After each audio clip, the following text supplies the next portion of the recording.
ଶିଖିବା କଥାରେ ଆପଣଙ୍କୁ ସ୍ୱାଗତ। ଆଜି ମୁଁ ଆପଣଙ୍କୁ ବତେଇବି ଗର୍ଭା ଅବସ୍ଥାରେ ମଧୁମେହରେ ପୀଡ଼ିତ ମହିଳାମାନେ କେଉଁ ପ୍ରକାର ଖାଦ୍ୟ ଖାଇବେ ତା ବିଷୟରେ।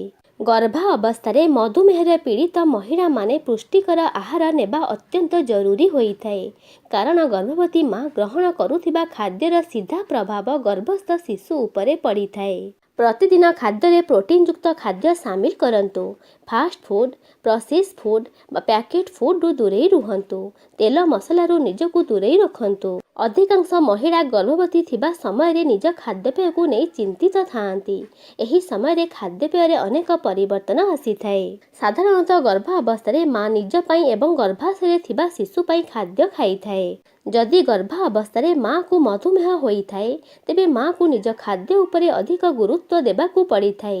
ଯଦି ମା ଗର୍ଭାଶୟ ପୂର୍ବରୁ ମଧୁମେହରେ ପୀଡ଼ିତ ଥାଏ ବା ଗର୍ଭାବସ୍ଥା ସମୟରେ ମଧୁମେହରେ ପୀଡ଼ିତ ଥାଏ, ତେବେ ଖାଦ୍ୟ ଉପରେ ବେଶୀ ଧ୍ୟାନ ଦେବାକୁ ପଡ଼ିଥାଏ। ତେବେ ଚାଲନ୍ତୁ ଜାଣିବା ଗର୍ଭା ଅବସ୍ଥା ସମୟରେ ମଧୁମେହ ରୋଗୀଙ୍କ ପାଇଁ କେଉଁ ସବୁ ଖାଦ୍ୟ ସେବନ କରିବାକୁ ପଡ଼ିଥାଏ। ପ୍ରଥମଟି ହେଲା ଗର୍ଭବତୀ ମହିଳା ଲାଗି ତରଭୁଜ ଅତ୍ୟନ୍ତ ଲାଭଦାୟକ ହୋଇଥାଏ।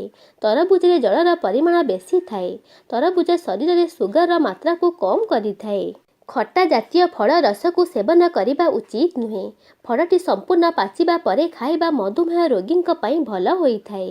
କମଳା, ମିଠା ଜାମୁକୋଳି ଖାଇପାରିବେ, କିନ୍ତୁ ଏହିସବୁ ଫଳ ଦିନରେ ଗୋଟେରୁ ବି ଅଧିକ ଖାଆନ୍ତୁ ନାହିଁ। ଦ୍ୱିତୀୟଟି ହେଲା ସେଓ। ସେଓ ଗର୍ଭବତୀଙ୍କ ସ୍ୱାସ୍ଥ୍ୟ ପାଇଁ ବେଶ୍ ଲାଭଦାୟକ। ପ୍ରତିଦିନ ଗୋଟିଏ ସେଓ ଖାଇପାରିବେ। ତୃତୀୟଟି ହେଲା ସବୁଜ ପନିପରିବା। ମଧୁମେହ ରୋଗୀଙ୍କ ପାଇଁ ସବୁଜ ପନିପରିବା ଅତ୍ୟନ୍ତ ଭଲ ହୋଇଥାଏ।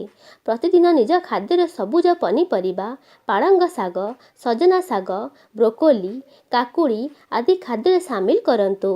ଚତୁର୍ଥଟି ହେଲା ଅଣ୍ଡା। ଦିନକୁ 2ଟା ଅଣ୍ଡା ଗର୍ଭବତୀ ମହିଳାଙ୍କ ପାଇଁ ଉପକାରୀ ହୋଇଥାଏ। ଅଣ୍ଡାରେ ଶର୍କରା ନଥାଏ, କିନ୍ତୁ ଅଣ୍ଡାକୁ ଛାଣି ବା ତରକାରୀ କରି ସେବନ କରନ୍ତୁ ନାହିଁ। ସବୁବେଳେ ସିଝା ଅଣ୍ଡା ସେବନ କରନ୍ତୁ। ପଞ୍ଚମଟି ହେଲା ଚିକେନ। ଚିକେନରେ ପ୍ରୋଟିନ୍ ପରିମାଣ ଅଧିକ ଥାଏ। ଗର୍ଭ ଅବସ୍ଥାରେ ଉଭୟ ମା ଓ ଶିଶୁ ପାଇଁ ପ୍ରୋଟିନ୍ ଅତ୍ୟନ୍ତ ଜରୁରୀ ହୋଇଥାଏ।